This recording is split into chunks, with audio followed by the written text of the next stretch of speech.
നമ്മുടെ നാട്ടിൽ ഏറ്റവും കൂടുതൽ ഇപ്പോൾ കേട്ടുവരുന്ന ഒരു വാർത്തയാണ് ഭർത്താവിൻ്റെ വീട്ടിലെ ഭാര്യമാരുടെ ആത്മഹത്യ. എന്തുകൊണ്ടാണ് ഇങ്ങനെ ആത്മഹത്യയുടെ എണ്ണം കൂടുന്നത്? ഈ മരിച്ച ആത്മഹത്യ ചെയ്ത ആൾക്കാരാരും തന്നെ വിദ്യാഭ്യാസം കുറഞ്ഞവരോ സൗന്ദര്യം കുറഞ്ഞവരോ അല്ലെങ്കിൽ സാമ്പത്തികമായിട്ട് പിന്നോക്കം നിൽക്കുന്നവരോ ഒന്നുമല്ലായിരുന്നു.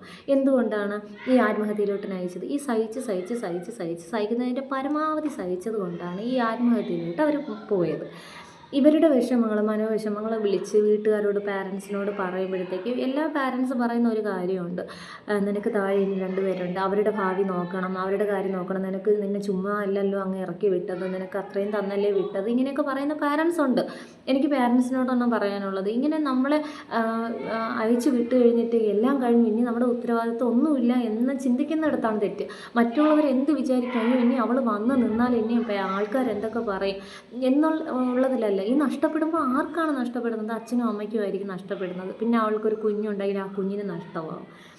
നമ്മൾ വീട്ടിലുള്ള പാരൻസ് ചിന്തിക്കണം, എൻ്റെ മോൾക്ക് ഇങ്ങനെ അവൾ അവിടെ അത്രയും അനുഭവിക്കുന്നുണ്ട്, അവൾ ഈ കഴിഞ്ഞ ഇത്രയും വർഷങ്ങൾ കൊണ്ട് അവൾ ഇത്രയും അനുഭവിക്കുന്നുണ്ട് എന്നുള്ളത് മനസ്സിലാക്കേണ്ടതും അവളുടെ കൂടെ നിൽക്കേണ്ടതും അവൾ ഒന്ന് കേൾക്കേണ്ടതും ഒക്കെ പാരൻസിൻ്റെ കടമയാണ്.